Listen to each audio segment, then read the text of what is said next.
ఓం నమో శ్రీ లక్ష్మీ వెంకటేశ్వరాయ శ్రీ మహాగణాధిపతి నమ. శ్రీరస్తు సోమస్తు అవిఘ్నమస్తు. మరి ఈరోజు విశ్వావసు నామ సంవత్సర ఉగాది శుభాకాంక్షలు మీకు అందరికీ తెలియజేస్తూ మనం 12 రాశుల గురించి మనకి ఎలా ఉన్నది, వారి వారి యొక్క ఇంట్లో ఉన్నటువంటి వారి యొక్క నక్షత్రాలు చూసుకుంటూ సులభమైన పరిహారాలతో మనం ఏ విధంగా అధిగమించగలం, మనం ఏమి చేసుకోవాలి అనేటువంటి విషయాన్ని ప్రజలకు అందిస్తూ ప్రేక్షకులందరికీ కూడా అందిస్తూ మా కార్యక్రమం మీకు నచ్చినట్లయితే తప్పనిసరిగా మా ఛానల్ సబ్స్క్రైబ్ అవడంతో పాటు కార్యక్రమాన్ని లైక్ చేయండి, మర్చిపోకుండా షేర్ చేయండి. మరి 10 మందికి అందించడం కోసం ఇది చేయాలి. మరి ఈరోజు మనం విశ్వావసు నామ సంవత్సరంలో 12 రాశుల గురించి ఫలితాలు తెలుసుకునే ముందర మనం ఒక్కసారి వినాయకుడిని స్మరించుకుని ముందుకు వెళదాం. ముదాకరత్తమోదకం సదా విముక్తి సాధకం కళాధరావతం సకం విలాసిలోకరక్షకం అనాయకైకనాయకం వినాశితే భదైత్యకం నతా శుభాసునాశకం నమామితం వినాయకం. అందుచేత మనందరూ కూడా ఆ వినాయకుడి యొక్క ఆశీస్సులు ప్రతి ఒక్కరికి అభయ ఆయు ఆరోగ్య ఐశ్వర్యాదులు అందరికీ ఉండాలని చెప్పి కోరుకుంటూ, మరి సర్వే జన సుఖినో భవంతు అన్నట్లుగా అందరూ సుఖంగా ఉంటే కదండి. ఈ విశ్వావసు నామ సంవత్సరం ఈనాటి నుంచి మనందరూ కూడా హాయిగా ఉండాలని చెప్పి కోరుకుంటూ ముందుగా మేష రాశి గురించి మనం తెలుసుకుందాం.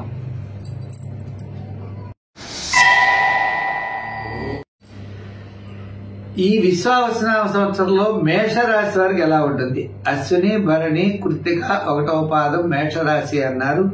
ఈ మేషరాశి వారికి ఆదాయం 2, వ్యయం 14, రాజపూజ్యం 5, అవమానం 7. మరి ఈ రాశి వారికి గురుడు 14వ తారీఖు వరకు ద్వితీయ స్థానంలోను, అంటే చాలా యోగవంతంగా ఉంటాడు. తదుపరి తృతీయ స్థానంలో సంచారం, మిశ్రమైనటువంటి ఫలితాలు కనపడతాయి. తర్వాత మే తర్వాత మళ్ళా మనకి చెప్పాలి అంటే డిసెంబర్లో నుంచి కొంత అనుకూలమైన వాతావరణం ఈ గురుడి యొక్క ప్రభావం వల్ల ఈ రాశి వారికి ఉంటుంది. ఇంకా రెండవ విషయం, ఈ శనంతా కూడా ఈ సంవత్సరం వ్యయంలో లోహమూర్తిగా ఉంటాడు. ఈయన మాత్రం శ్రమ పెడుతూనే ఉంటాడు. ఇంకా ముఖ్యంగా రాహుకేతువుల్లో మనకి గోచార ప్రభావం చేత ఈ రాహు మనకి కొంత అనుకూలమైనటువంటి వాతావరణం ఉంటుందండి. మే 11వ తారీఖు వరకు, అంటే మనం చెప్పాలి అంటే రాహుకేతువులు 18/5/2025 వరకు 12-6 రాశులు, అంటే ద్వాదశ వ్యయ రాశిలోను షష్ఠ రాశిలో ఉంటారు. తదుపరి ఏకాదశ స్థాన సంచారం కొంతవరకు అనుకూలమైన వాతావరణం కనపడుతుంది, అంటే పెద్దగా ఇబ్బంది ఉండదు. మొత్తం మీద ఈ మేషరాశి వారికి మిశ్రమైనటువంటి ఫలితాలు ఉంటాయని గుర్తించాలి. గ్రహాల్లో ప్రభావం గ్రహం ఏళ్ళనాటి శని ప్రారంభమవుతుంది. 7.5 సంవత్సరాలు ఇటుపైన ఉంటుంది కాబట్టి ప్రతి పని కూడా నిదానముగా ఉండాలి. శాటర్న్ ప్రభావం వల్ల మనకి ఆలోచనలు తగ్గుతాయి. ప్రయాణం చేస్తున్నాం అనుకోండి, మత్తుగా ఉండడం వల్ల రాంగ్ రూట్లో పెడితే ప్రమాదాలు, సరైన టైంగా ఆలోచనలు రావు, బద్ధకము, చేద్దాంలే అనుకోవడం, ఇటువంటి ఇబ్బందులు అన్ని రంగాల వారికి, ఇప్పుడు ప్రత్యేకంగా ఒక రంగం అనేది లేదు, అన్ని రంగాల వారికి ఇదే రకంగా ఉంటుంది.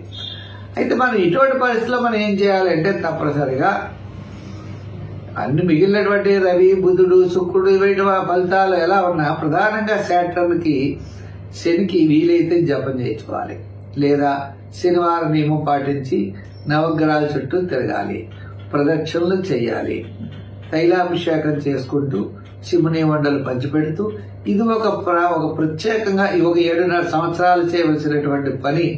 అలా చేస్తూ ఉంటే శని ప్రభావం వల్ల ఏ రకమైనటువంటి ఇబ్బందులు మీకు ఉండవు. తద్వారా అన్నింటా విజయాన్ని సాధించగలుగుతారు. వృషభ రాశి, ఈ వృషభ రాశి వారి గురుడు మే 14 వరకు జన్మంలోనూ తదుపరి ద్వితీయ సంచారం ఉంటుంది ఈ రాశి వారికి. అయితే మరి తర్వాత శని రాజయోగాన్ని ఇస్తాడు. శని లాభస్థానం, ఆయన మంచి ఫలితాన్ని ఇచ్చేటువంటి అవకాశాలు ఉన్నాయి. అంచేత శని రాజయోగాన్ని ఇచ్చేటువంటి వాడు. అంచేత ఈ రాశి వారికి అత్యద్భుతమైనటువంటి కాలం. అన్ని విధాలా కూడా ప్రజెంట్ వర్తమానంలో రాహు అనుకూలంగా ఉన్నాడు. తరువాత కూడా పెద్దగా ఇబ్బంది లేదు, దశమంలో రాహు. ఏదైనా ఈ రాశి వారికి ఈ సంవత్సరం ఒక రాజయోగం పట్టిందా అన్నట్లుగా ఉంటాయట. అన్నింటా కూడా విజయాన్ని సాధించగలుగుతారు. అంటే వివాహం కాని వారికి వివాహం జరుగుతుంది, ఉద్యోగ ప్రయత్నాలు లాభిస్తాయి, విద్యార్థులకి ఉన్నత విద్య కోసం చేసే ప్రయత్నాలు లాభిస్తాయి, వ్యాపార డెవలప్మెంట్స్, అలా ప్రతి రంగంలో కూడా. అంటే ఈ వారం లేదా ఆ వారం లేదా అంటే చెప్పలేం, కానీ ఈ సంవత్సర కాలం అప్ అండ్ డౌన్స్ అక్కడక్కడ స్వల్పంగా ఉన్నా కూడా విజయం మీ వైపు ఉంటుంది. కానీ మానవ ప్రయత్నం ఉండాలి. ఉద్యమే నైసిద్ధ్యంది కార్యాన్ని మనోరథయి. మానవుని యొక్క ప్రయత్నం చేతనే కార్యాలు సిద్ధిస్తాయనే విషయాన్ని గుర్తించుకుంటూ మీరు తప్పకుండా శ్రమపడండి. ఈ రాశి వారు అత్యద్భుతమైన యోగ ఫలితాన్ని మీరు పొందగలుగుతారు. మరి మే 14 వరకు మనం శివారాధన చేయాలి ఎక్కువగా. గురుడి యొక్క బలం మనకి కావాలి. అంటే ఈ రాశి వారికి పట్టిందల్లా బంగారమే అన్నట్లుగా మన యొక్క మనోవాంఛ వయస్సును రీత్యా విద్యార్థులైతే విద్యలో అభివృద్ధి, నిరుద్యోగులకి అవకాశాలు, ఉద్యోగస్తులకి పదోన్నతులు, వ్యాపారం చేసే వారికి అభివృద్ధి, వృత్తుల వారికి ప్రోత్సాహం, ఇవన్నీ కూడా మనకి లభిస్తాయి. అంచేత ఈ రాశి వారికి అదృష్ట యోగం మాత్రం ఈ విశ్వావసనామ సంవత్సరంలో ఉన్నది. దిగ్విజయంగా ముందుకు వెళ్ళండి, విజయం మీ సొంతం చేసుకోండి. స్వస్తి. మిథున రాశి. ఈ మిథున రాశి అంటే మృగశిర 3, 4, ఆరుద్ర, పునర్వసు మిథున రాశి అన్నారు. ఆదాయం 14, వ్యయం 2, రాయుపూజ్యం 4, అవమానం 3 ఈ మిథున రాశి వారికి. ఈ మిథున రాశి వారికి 14 వరకు గురుడు లోహంలో వ్యయంలో ఉంటాడు ఈయన. తదుపరి జన్మ సంచారం. అలాగనే మరి ఈ రాశి వారికి గురుబలం అంతంత మాత్రంగానే ఉంటుంది. ప్రతి విషయంలో కూడా చాలా శ్రద్ధ అనేది చాలా అవసరం అవుతుంది అన్నారు. ఇంకా శని సంవత్సరం అంతా కూడా లోహమూర్తిగానే ఉంటాడు. శని సంవత్సరం అంతా కూడా లోహమూర్తిగానే మీన రాశిలో సంచారం. రాహుకేతుల సంవత్సరం అంతా కూడా లోహమూర్తులుగానే ఉంటారు. తర్వాత 14 రాశుల్లో ఉంటారు. తర్వాత 9, 3 రాశుల్లో సంచరిస్తారు. మిశ్రమైనటువంటి ఫలితాలే కనపడుతున్నాయి. ఈ రాశి వారు ప్రతి వ్యవహారంలో తగినటువంటి శ్రద్ధ అన్నది చాలా అవసరం. భాగస్వామ్యయుతంగా అంటే మీరు చేసేటువంటి పనులు ఆలోచనలతో ముందుకు వెళ్ళండి. చక్కని కార్యసిద్ధి మీకు లభిస్తుంది. అయితే ప్రతిదానికి విద్యార్థులు ఉన్నారనుకోండి, బాగా కష్టపడి దక్షిణామూర్తిని పూజించండి. ఈ రాశి వారు మొత్తం మీద శివాలయానికి వెళ్లి శివ దర్శనం చేయండి. మీకు సమస్యలు అనేవి ఉండవు. అభివృద్ధి డెవలప్మెంట్స్ అంటారా, మనం ప్రయత్నం చేస్తాం, ఒక్కొక్కసారి అవ్వకపోవచ్చు. అంత మాత్రాన మనం నిరుత్సాహం చెందవలసిన అవసరం లేదు. అంటే మన ప్రయత్నం చాలా చాలా బాగుండాలి. ఇప్పుడు రోడ్డు మీద మనం ప్రయాణం చేసేటప్పుడు రాళ్లు ఉన్నాయనుకోండి, చూసుకుని అడుగు వేయాలి, అంతే కదా. రాళ్లలో అడుగు వేస్తే గుచ్చుకుంటుంది. అలాగనే మన జాతకం మిశ్రమైనటువంటి ఫలితాలు ఉన్నప్పుడు ప్రతి పని కూడా అడుగున తూచి ఆలోచనతో ముందుకు వేయడమే గోచారం యొక్క ఫలితం. అందుచేత శివారాధన చెయ్యండి, గురువార నియమం పెట్టుకోండి, దత్తాత్రేయుడి యొక్క చరిత్ర చదవండి, విద్యార్థులు దక్షిణామూర్తిని పూజించండి. విజయం తప్పనిసరిగా మీకు అత్యద్భుతంగా ఉంటుంది. స్వస్తి. కర్కాటక రాశి. ఈ కర్కాటక రాశి వారికి ఆదాయం 8, వ్యయం 2 అట.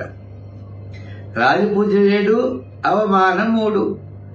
ఈ కర్కాటక రాశి వారికి మే 14 వరకు గురుడు లాభస్థానంలోనూ తదుపరి వ్యయ స్థానంలోనూ. మరి ఇప్పుడు ఈయన అష్టమ శని దోషంతో తొలుగుతుంది. 9వ స్థానంలో సంచారంలో శని భగవానుడు వెళ్తాడు. ఇంకా రాహుకేతులు మిశ్రమైనటువంటి ఫలితాలు కనపడుతున్నాయి. మైండ్లో కుజుడి యొక్క ఇబ్బంది కనపడే అవకాశాలు ఉన్నాయి. మొత్తం మీద ఈ కర్కాటక రాశి వారికి మిశ్రమైనటువంటి ఫలితాలే గోచరిస్తున్నాయి. కాబట్టి ప్రతి పని కూడా శ్రద్ధగా వేయాలి, నిరుత్సాహం ఉండకూడదు. ప్రతిబంధకాలు ఆటంకాలు ఉంటాయి, వాటిని అధిగమించాలంటే మనం ఏం చేయాలి అంటే తప్పనిసరిగా గురు చరిత్ర, దత్తాత్రేయ చరిత్రలు పారాయణ చేయడం, ఆకలితో ఉన్నవారికి అన్నం, దాహంతో ఉన్నవారికి దాహం తీర్చడం, సహాయం చేయడం, ముఖ్యంగా ఇతరులకు కొంతవరకు సహాయం చేయడం, తీర్థక్షేత్రాలు అంటే ఇప్పుడు మంచి పుణ్య తీర్థాలు అంటే కాశీ, గయా, ప్రయాగాలు అవ్వచ్చు తీర్థాలు. క్షేత్రాల్లో కూడా మంచి మంచి దేవాలయాలు ఉన్నటువంటి ప్రదేశాలకు వెళ్ళడం, అన్నవరం అని, వెంకటేశ్వర స్వామి, ఇలా శివ కేశవ సంబంధమైనటువంటి క్షేత్రాలని దర్శించడం, శ్రీశైలం, సింహాచలం, కాళహస్తి, అరుణాచలం ఇటువంటివన్నీ దర్శించడం ద్వారా మీకు చాలా ఇబ్బందులు తొలగుతాయి. అవకాశాన్ని బట్టి సద్వినియోగం చేసుకుంటూ కాలానికి ముందుగా వెళ్ళవలసిన అవసరం కనపడుతోంది. అంచేత ప్రతి ఒక్కరూ కూడా శ్రద్ధ అనేది పట్టాలి. విద్యార్థులు దక్షిణామూర్తులు పూజించాలి. మహిళలు ఎక్కువగా వస్త్రదానం చేస్తూ అమ్మవారికి కుంకుమ పూజ చేయిస్తూ ఉండాలి. మరి ఇలా వారి వ్యాపారం చేసేవారు లక్ష్మీదేవిని ఆరాధించండి. ప్రతి పనిలో నిదానంగా ఉండండి, ధైర్యంగా ముందుకు వెళ్ళండి. కొంత అనుకూలమైన వాతావరణం ఉంటే మనం భయపడవలసిన అవసరం అయితే ఈ రాశి వారికి లేదు. స్వస్తి.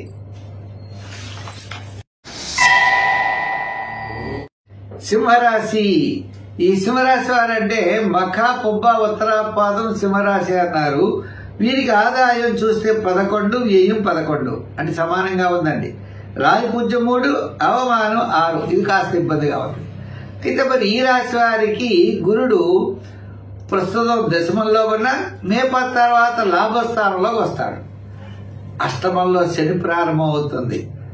అష్టమంలో శని శ్రమ, వ్యయకారి, అన్నింటా కూడా ఎదురు గాలి వీస్తుందట.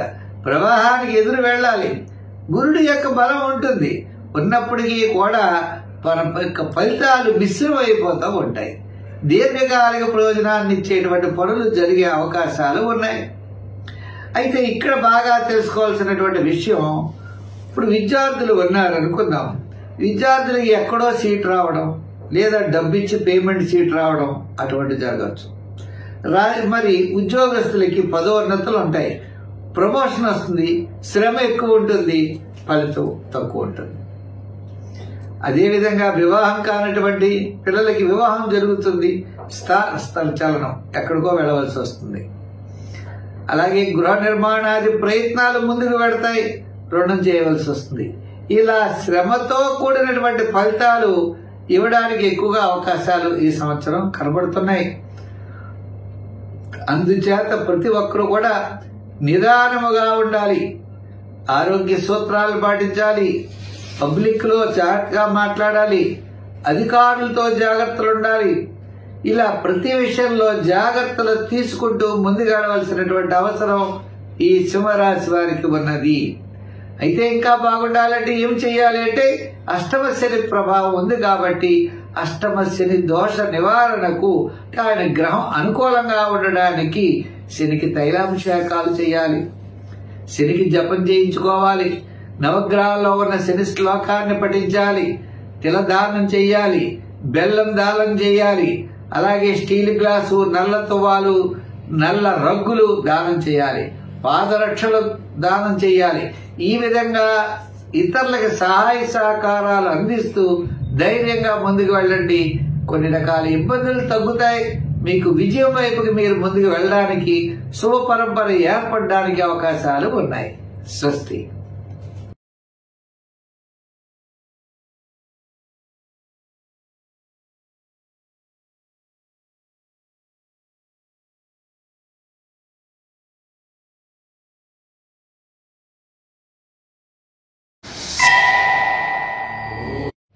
కన్యారాశి. ఈ కన్యారాశి వారికి ఉత్తర 2, 3, 4 పాదములు, హస్త, చిత్త 1, 2 పాదాలు కలిపితే కన్యారాశిగా చెప్పారు. ఆదాయం 14, వ్యయం 2. ఇది బాగానే ఉంది, అంటే ధనం బాగానే ఉంటుంది. అలాగే రాజపూజ్యం 6, అవమానం 6, ఇది సమానంగా ఉంది. అంటే ఈ సంవత్సరం మరి ఈ రాశి వారికి మనం చూసినట్లయితే గురుడు భాగ్యస్థానంలో మే 14 వరకు దిగ్విజయంగా అన్నింట విజయ పరంపరతో దూసుకు వెళ్లేటువంటి అవకాశాలు ఉన్నాయి. అక్టోబర్ 10 మరి ఈ యొక్క మే 14 తర్వాత 15 నుంచి ఈయన రాజ్యంలో తామ్రమూర్తిగా ఉంటారు. అంటే దశమ స్థాన సంచారం గురుడు అంత పెద్దగా ఫలితాలు ఇవ్వలేకపోవచ్చు. అంతేవిధంగా శని సంవత్సరం అంతా కూడా సప్తమంలో తామ్రమూర్తిగా ఉంటారు. రాహుకేతువులు రజతమూర్తులుగా ఉంటారు. అంచేత ఈ సంవత్సరం అంతా కూడా ఈ విధమైనటువంటి సంచారం వీరికి కనబడుతోంది. సాముదాయంగా మనం చూసినట్లయితే ఎక్కువగా మిశ్రమైనటువంటి ఫలితాలు ఉన్నాయి. పూర్వార్ధం అనుకూలంగాను, తర్వాత భాగం మిశ్రమంగాను కనబడుతోంది. అందుచేత ప్రతి పని కూడా మనం శ్రద్ధతో చేయవలసినటువంటి అవసరం ఉన్నది. విద్యార్థులు తప్పనిసరిగా దక్షిణామూర్తిని పూజించండి. అలాగనే రాజకీయ నాయకులు ఎక్కువ శివారాధన చేయండి. వృత్తుల పరంగా కలిగిన వారు అమ్మవారిని ఆరాధించండి. విశేషమైనటువంటి ఫలితాలు ఉంటాయి. అయితే అంత మనం కంగారు పడవలసిన అవసరం అయితే లేదు. విశ్వావసునామ సంవత్సరం కొంచెం మిశ్రమైనటువంటి ఫలితాలు మాత్రం ఉంటాయి. అంటే హామీలు మధ్యవర్తిత్వానికి వెళ్ళకండి. అంటే ర్యాష్గా, అంటే ఏ పనైనా మనం చేయగలం, సాధించగలం అనే పట్టుదలగా మాత్రం వెళ్ళొద్దు. అవసరమైతే రాజీ మార్గంలో వెళ్ళండి. దైవ బలాన్ని సంపాదించండి. విజయం తప్పకుండా మీకు వస్తుంది. స్వస్తి. కన్యారాశి. ఈ కన్యారాశి వారికి ఉత్తర 2, 3, 4 పాదములు, హస్తాచిత్త 1, 2 పాదాలు కలిపితే కన్యారాశిగా చెప్పారు. ఆదాయం 14, వ్యయం 2. ఇది బాగానే ఉంది, అంటే ధనం బాగానే ఉంటుంది. అలాగే రాజపూజ్యం 6, అవమానం 6, ఇది సమానంగా ఉంది. అంటే ఈ సంవత్సరం మరి ఈ రాశి వారికి మనం చూసినట్లయితే గురుడు భాగ్యస్థానంలో మే 14 వరకు దిగ్విజయంగా అన్నింట విజయ పరంపరతో దూసుకు వెళ్లేటువంటి అవకాశాలు ఉన్నాయి. అక్టోబర్ 10 మరి ఈ యొక్క మే 14 తర్వాత 15 నుంచి ఈయన రాజ్యంలో తామ్రమూర్తిగా ఉంటారు. అంటే దశమ స్థాన సంచారం గురుడు అంత పెద్దగా ఫలితాలు ఇవ్వలేకపోవచ్చు. అంతేవిధంగా శని సంవత్సరం అంతా కూడా సప్తమంలో తామ్రమూర్తిగా ఉంటారు. రాహుకేతువులు రజతమూర్తులుగా ఉంటారు. అంచేత ఈ సంవత్సరం అంతా కూడా ఈ విధమైనటువంటి సంచారం వీరికి కనబడుతోంది. సాముదాయంగా మనం చూసినట్లయితే ఎక్కువగా మిశ్రమైనటువంటి ఫలితాలు ఉన్నాయి. పూర్వార్ధం అనుకూలంగాను, తర్వాత భాగం మిశ్రమంగాను కనబడుతోంది. అందుచేత ప్రతి పని కూడా మనం శ్రద్ధతో చేయవలసినటువంటి అవసరం ఉన్నది. విద్యార్థులు తప్పనిసరిగా దక్షిణామూర్తిని పూజించండి. అలాగనే రాజకీయ నాయకులు ఎక్కువ శివారాధన చేయండి. వృత్తుల పరంగా కలిగిన వారు అమ్మవారిని ఆరాధించండి. విశేషమైనటువంటి ఫలితాలు ఉంటాయి. అయితే అంత మనం కంగారు పడవలసిన అవసరం అయితే లేదు. విశ్వావసునామ సంవత్సరం కొంచెం మిశ్రమైనటువంటి ఫలితాలు మాత్రం ఉంటాయి. అంటే హామీలు మధ్యవర్తిత్వానికి వెళ్ళకండి. అంటే ర్యాష్గా, అంటే ఏ పనైనా మనం చేయగలం, సాధించగలం అనే పట్టుదలగా మాత్రం వెళ్ళొద్దు. అవసరమైతే రాజీ మార్గంలో వెళ్ళండి. దైవ బలాన్ని సంపాదించండి. విజయం తప్పకుండా మీకు వస్తుంది. స్వస్తి. వృశ్చిక రాశి. ఈ వృశ్చిక రాశి వారంటే మనం అనుకున్నాం విశాఖ 4, అనురాధ, జ్యేష్ఠ నక్షత్రాలు ఈ వృశ్చిక రాశి. ఆదాయం 2, వ్యయం 14, రాజపూజ్యం 5, అవమానం 3. ఈ రాశి వారికి అర్ధాష్టమ శని ప్రభావం తొలగుతుంది. గురుడి యొక్క బలం కూడా తగ్గుతుంది.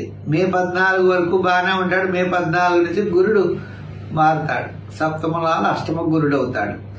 శని చతుర్థం, అర్ధాష్టమ శని అల్లా పంచమ స్థాన శని. ఈ విధంగా ఉండడం చేత మనం జాగ్రత్తలు అనేవి తప్పనిసరిగా తీసుకోవాల్సినటువంటి అవసరాలు ఉన్నాయి. అయితే అష్టమంలో సువర్ణమూర్తిగాను, అలాగే తర్వాత తామ్రమూర్తిగా కూడా ఉంటాడు ఈయన. అలాగనే మరి శని అంతా కూడా సంవత్సరం అంతా పంచమంలో రజతమూర్తిగాను, రాహుకేతువులు తామరమూర్తిగాను వీరి సంచారం ఉంటుంది. అంచేత అన్ని విషయాలు జాగ్రత్తలు అయితే తీసుకోవాల్సిన అవసరం కనపడుతోంది. ముఖ్యమైన వ్యవహారాలు సంవత్సరం ప్రారంభంలోనే పూర్తి చేసేయండి. మధ్యలో పనులు ఆలస్యం అవుతాయి అంటే ఆరోగ్యం మెరుగవుతుంది, ఆర్థిక పరిస్థితులు బాగుంటాయి, బంధుమిత్రుల యొక్క సహాయ సహకారాలు ఉంటాయి, స్థిరమైన నిర్ణయాలు తీసుకోగలరు, ఖచ్చితంగా మీరు ముందుకు కొనసాగలరు. అయితే ఫెచ్చింగ్ రేజింగ్ అంటామే, అది గ్రహాల యొక్క బలం సామాన్యంగా ఉండడం చేత ఎంతో శ్రమతో గాని ముందుకు వెళ్లేటువంటి అవకాశాలు లేవు. అంచేత ఈ రాశి వారు తప్పనిసరిగా చేయవలసిన పనుల్లో దత్తాత్రేయుడి యొక్క చరిత్ర చదవడం, గురు చరిత్ర చదవడం, రావి చెట్టు చుట్టూ ప్రదర్శనలు చేయడం, స్వీట్ పదార్థాలు శనగల్ని ఎక్కువగా పంచిపెడుతూ ఉండడం, అదే శుభరూపమైనటువంటి ప్రయత్నాలు శివక్షేత్రాలను దర్శించడం ద్వారా మంచి ఫలితాలు ఉంటాయి. స్వస్తి. ధనురాశి. ఈ ధనురాశి వారంటే మూల, పూర్వాషాఢ, ఉత్తరాషాఢ పాదం ధనురాశి అన్నారు. ఆదాయం 5, వ్యయం 5, రాజపూజ్యం 1, అవమానం 5. ఈ అవమానం కాస్త ఎక్కువగా ఉందండి. మే 14 వరకు షష్ఠ స్థానంలో రజతమూర్తి, తర్వాత గురుడు సప్తమ స్థానంలో యోగదాయకుడు. మే 15 నుంచి ఈ ధనురాశి వారికి సప్తమంలో గురుడు రాజయోగాన్ని ఇస్తాడు. అనుకున్నటువంటి పనులన్నీ కూడా దిగ్విజయంగా పూర్తి చేయగలుగుతారు. దీంతో పాటు వీరికి అర్ధాష్టమ శని కూడా ప్రారంభం అవుతుంది. అంచేత శని యొక్క ఇబ్బంది కూడా ఈ రాశి వారికి సంవత్సరం అంతా కూడా అర్ధాష్టమ శని లోహమూర్తిగా ఉంటాడు. ఇంకా రాహుకేతుల విషయం వస్తే చతుర్థ, పంచ, దశమ స్థానాల్లో సంచారం ఉంటుంది. సువర్ణమూర్తిగా ఉంటారట. అయితే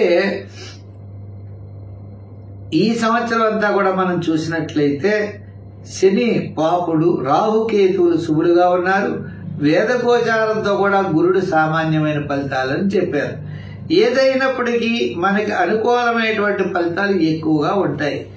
ఏప్రిల్, డిసెంబర్, జనవరి, ఫిబ్రవరిలో మాత్రం ప్రతికూల ఫలితాలు ఉంటాయి. మిగిలిన సమయం అంతా కూడా అనుకున్నట్లుగా దిగ్విజయంగా ముందుకు పూర్తి చేయగలుగుతారు. అయితే కొన్ని విషయాల్లో ఏప్రిల్ నెలలో కాస్త జాగ్రత్త వహించండి. మే నెల నుంచి అన్ని విధాలా కూడా అనుకూలంగా ఉంటుంది. అంతేకాదండి, మీరు డిసెంబర్, జనవరి నెలలో కూడా జాగ్రత్తలు తీసుకోవాల్సిన అవసరం ఉన్నది.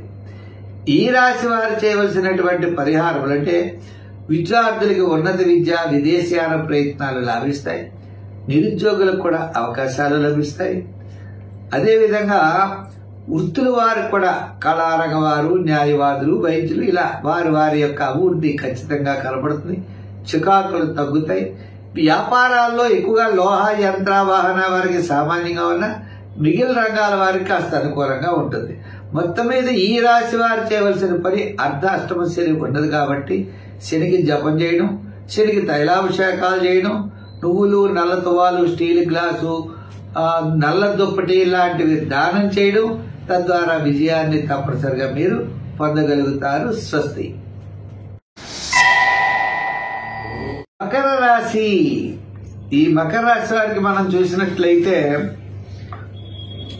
ఆదాయం 8, వ్యయం 14, రాజపూజ్యం 4, అవమానం 5. ఈ రాశి వారికి అంటే ఉత్తరాషాఢ 2, 3, 4 పాదాలు, శ్రవణం, ధనిష్ట 1, 2 పాదాలు మకర రాశిగా చెప్పారు. ఈ మకర రాశి వారికి మే 15 వరకు ఏలినాటి శని ఉంటుంది. తదుపరి శని యొక్క దోషం తొలగుతుంది. గురుడు మనం చూసినట్లయితే గురుడు సామాన్యమైన ఫలితాలుగా ఉన్నాడు. అంటే శని మరి ఈ మకర రాశి వారికి తృతీయ స్థాన సంచారం. ఏలినాటి శని దోషం పోవడమే కాకుండా తృతీయ స్థాన సంచారం అత్యద్భుతమైనటువంటి యోగం శని ద్వారా ఈ రాశి వారికి కలుగుతుంది అన్నారు. ఇంకా రెండవది షష్ఠ స్థానంలో రజతమూర్తిగా సంచరిస్తాడు గురుడు. మరి శని సంవత్సరం రాహుకేతువులు మరి 3, 9 రాశుల్లో సంచారం ఉంటుంది. ఈ రాశులకి సువర్ణమూర్తులుగా సంచరిస్తారు. అయితే శని సంవత్సరం అంతా శుభుడు, రాహుకేతువులు కూడా వారి కాస్త పాపత్వాన్ని పొందే అవకాశాలు ఉన్నాయి. ఏదైనప్పటికీ రాశ్యాధిపతి శని శుభుడు వలన అన్నింటా విజయాల్ని తప్పనిసరిగా పొందుతారు. చికాకులన్నీ తగ్గుతాయి. కోర్టు వ్యవహారాలు లాభిస్తాయి. చాలా కాలం నుండి అపరిష్కృతంగా ఉన్న సమస్యలు ఏమున్నాయో అవి పరిష్కారం అవుతాయి. ఉద్యోగం లేని వారికి ఉద్యోగము, అదేవిధంగా పదోన్నతి లేని వారికి పదోన్నతి, వివాహాది శుభ ప్రయత్నాలు, కోర్టు వ్యవహారాలు, ఆస్తులు పంచుకోవడం, నూతనమైన గృహ నిర్మాణాదులు, ప్లాట్ కొనుక్కోవాలన్నా, ఒక సైట్ కొనుక్కోవాలన్నా, ఇటువంటివన్నీ కూడా ఆగిపోయి ఉన్నాయి. అవన్నీ కూడా అటువంటి సమస్యలన్నీ కూడా ఇటుపైన తప్పనిసరిగా మీకు యోగించేటువంటి అవకాశాలు ఈ రాశి వారికి కనబడుతున్నాయి. కాబట్టి ధైర్యంగా ముందుకు వెళ్ళండి. గురుబలం లేదు కాబట్టి తప్పనిసరిగా శివక్షేత్రాలను దర్శించండి. శివక్షేత్రాల్లో మొట్టమొదటి మనకి ఆంధ్రాలో ఉన్న శ్రీశైలం, కాళహస్తి తప్పనిసరిగా దర్శించండి. దాంతోపాటు అరుణాచలేశ్వరుని దర్శించండి. రోజు మనం ప్రతిరోజు శివాలయానికి వెళ్ళండి. మీ యొక్క కోరికలు తప్పనిసరిగా నెరవేరుతాయి. అన్నింటి విజయం సాధించగలుగుతారు. విశ్వావసునామ సంవత్సరం చాలా ప్రోత్సాహకరంగా ఉంటుంది. స్వస్తి. కుంభరాశి ధనిష్ట 3-4 పాదములు, అదేవిధంగా శతభిషం పూర్వభాద్ర 1-2-3 పాదాలు కుంభరాశిగా ఉన్నాయి. ఈ కుంభరాశి వారికి ఆదాయం 8, వ్యయం 14, రాజపూజ్యం 3, అవమానం 5. ఈ రాశి వారికి గ్రహాలన్నీ మిశ్రమంగానే ఉన్నాయి. ద్వితీయ స్థానంలో శని సంచారం ఉంటుంది. సరే, గురుడు మే 14 తర్వాత మే 15 నుండి ఆ గురుడు మాత్రం తప్పనిసరిగా యోగించే అవకాశాలు ఉన్నాయి. అంటే మిథున రాశిలో సంచారం కుంభం, మీనం, మేషం, వృషభం, మిథునం పంచమ గురుడు. పంచమ గురుడు అంటే అన్నింటా విద్యార్థులకి మంచి అవకాశాలు లభిస్తాయి. విద్యార్థులకి అవకాశాలు లభిస్తాయి. మరి ఏదో సామాన్యంగా వేద రీత్యా మీకు వేద గోచారం చేత మిగిలిన గోచారాల చేత మిశ్రమైనటువంటి ఫలితాలున్నా గురుడు యొక్క బలం ఉన్నది కాబట్టి తప్పనిసరిగా అన్నింటా విజయం సాధించే అవకాశాలు ఉన్నాయి. ఈ సంవత్సరం శ్రమ, అసంతృప్తి, చికాకు, ఓపక్కు ఉంటే విజయం అన్నింటా కూడా కార్యక్రమాలు మనం పూర్తి చేయడం ఉంటుంది. విద్యార్థులకి మంచి ఎక్కడో సీటు వస్తుంది, ఖర్చు పెట్టే సీటో లేదా ఫ్రీ సీటు దూరంగా వచ్చే అవకాశాలు ఉన్నాయి. ఉద్యోగులకి పదోన్నతి, స్థాన చలనం. రాజకీయ నాయకులకి శ్రమ, చికాకులు. స్వతంత్ర వృత్తుల వారికి ఆర్థిక ప్రోత్సాహం, ఉన్నదంతా ఖర్చు అయిపోతూ ఉండడం పని అవుతుంది, కానీ శ్రమ కూడా ఉంటుంది. ఇలా వ్యాపార రంగంలో ఒడిదుడుకులు, ఇలా మనకి సమస్యలు అంటే శుభ అశుభ ఫలితాలు అన్నట్లుగా మిశ్రమమైనటువంటి ఫలితాలు, శుభ ఫలితాలు ఉంటాయి, కష్టమైన ఫలితాలు ఉంటాయి. ఈ విధంగా మీకు ముందుకెళ్లేటువంటి పరిస్థితులు ఎక్కువగా కనపడుతున్నాయి. కాబట్టి మనం గురుగ్రహ యొక్క బలం ఉన్నది కారణం చేత విజయం తప్పనిసరిగా సాధిస్తాం. మనం చేయవలసింది శని భగవానుడికి చేయాలి. శని స్తోత్రం చదవడం, నవగ్రహ ప్రదర్శనాలు చేయడం, జమ్మి చెట్టు ఉంటే ప్రదక్షిణం చేయడం, నల్ల తువ్వాలు, స్టీల్ గ్లాసు, నల్ల దుప్పట్లుంటే దానం చేయడం, ఆ దేవాలయాలు దీపం పెట్టడానికి నూనె ఇవ్వడం, ఆకలితో బాధపడేవాడికి అన్నం పెట్టండి, దాహంతో బాధపడేటువంటి పశుపక్షాదులకు దాహం తీర్చేటువంటి జలాన్ని ఇవ్వండి. మానసికమైన ప్రశాంతత మీకు తప్పనిసరిగా లభిస్తుంది. స్వస్తి. మీనరాశి పూర్వాభాద్ర 4వ పాదం, ఉత్తరాభాద్ర, రేవతి ఈ మీనరాశి. మరి ముఖ్యంగా మా కార్యక్రమాన్ని మీరు ప్రతి ఒక్కరు కూడా లైక్ చేసి షేర్ చేసి 10 మందికి అందించండి ఈ కార్యక్రమాన్ని అని చెప్పి కోరుకుంటూ మీనరాశి గురించి తెలుసుకుందాం. ఆదాయం 5, వ్యయం 5, రాజపూజ్యం 5, అవమానం 11. ఈ రాశి వారికి గురుడు తృతీయంలో సువర్ణమూర్తిగా ఉంటాడండి. తర్వాత చతుర్థంలో రజతమూర్తిగా ఉంటాడు. తర్వాత ఇప్పుడు మే 14 తర్వాత, ఇప్పుడు తృతీయంలో ఉన్న తర్వాత చతుర్థం. ఇంకా ఈ సంవత్సరం మనం చూసినట్లయితే సంవత్సరాంతం వరకు కూడా చతుర్థంలో తామరమూర్తిగా ఉంటాడు అన్నారు. శని సంవత్సరం అంతా కూడా జన్మంలో సువర్ణమూర్తిగా ఉంటాడు. రాహుకేతులు సంవత్సరం అంతా తామరమూర్తులుగా ఉంటారు. అంచేత మనం ఎక్కువ కంగారు పడవలసిన అవసరం అయితే మనకి లేదు. అయ్య బాబాయ్ శనికేతువులు ఎలాగా అని అనుకుంటాం. శనికేతువుల సంవత్సరం అంతా కూడా శుభులుగా చెప్పారు. ఏళ్ళనాటి శని ఉన్నా శని మంచి చేయడానికి అవకాశాలు ఉన్నాయి. అంటే రాహువు కూడా శుభుడుగా చెప్పారు. చేత రాహువు శని కేతువులు శుభులుగా ఉన్నారు. ఒక్క గురు బలం ఒకటే మనకి లేదు. కాబట్టి బంధుమిత్రులతో జాగ్రత్తగా ఉండాలి. కుటుంబ ఆర్థిక సంతానపరమైన వ్యవహారాల్లో జాగ్రత్తలు ఉండాలి. మన మాట చాలా విలువైంది, జాగ్రత్తగా మితంగా మాట్లాడాలి. డబ్బు చాలా గట్టిది, జాగ్రత్తగా ఖర్చు చేయాలి. 10 మందితో మసిలేటప్పుడు 10 మందితో మనం వ్యవహరించేటప్పుడు చాలా జాగ్రత్తలు తీసుకోవాల్సిన అవసరం ఉన్నది. దేనికి తొందరపాటు చర్య పనికిరాదు. హామీలకి మధ్యవర్తిత్వానికి పనికిరాదు. నేనున్నాను మీకు ఎందుకు అని అనడం కాదు. అంచేత అన్నింటా కూడా జాగ్రత్తలు తీసుకోవాలి. విద్యార్థులు దక్షిణామూర్తిని చేయండి. అదేవిధంగా రాజకీయ నాయకులు కూడా శివక్షేత్రాలు దర్శించండి. అలాగే శని క్షేత్రాలు దర్శించవచ్చు. మందపల్లి లాంటి క్షేత్రాల్లో తైలాభిషేకం చేయించుకోండి. అలాగే నవగ్రహాల్లో కూడా శని శ్లోకం చదువుతూ తైలాభిషేకం చేయండి. శివక్షేత్రాలు కూడా తరచూ మీరు దర్శించండి. స్వీట్ పదార్థాలను పంచిపెట్టండి, శనగలను పంచిపెట్టండి, రావి చెట్టు జమ్మి చెట్టు లాంటి ప్రదర్శనలు చేయండి, నవగ్రహ ప్రదక్షిణ చేయండి, నవగ్రహారాధన చేయండి. ఎంతకన్నా ఏమిటి? తద్వారా మీకు చిన్న చిన్న స్వల్పమైన ఆటంకాలు సమస్యలు ఉంటాయి, కానీ వాటికి భయపడకుండా ముందుకు వెళ్ళండి. విజయం మీ సొంతం అవుతుంది. సర్వే జన సుఖినో భవంతు.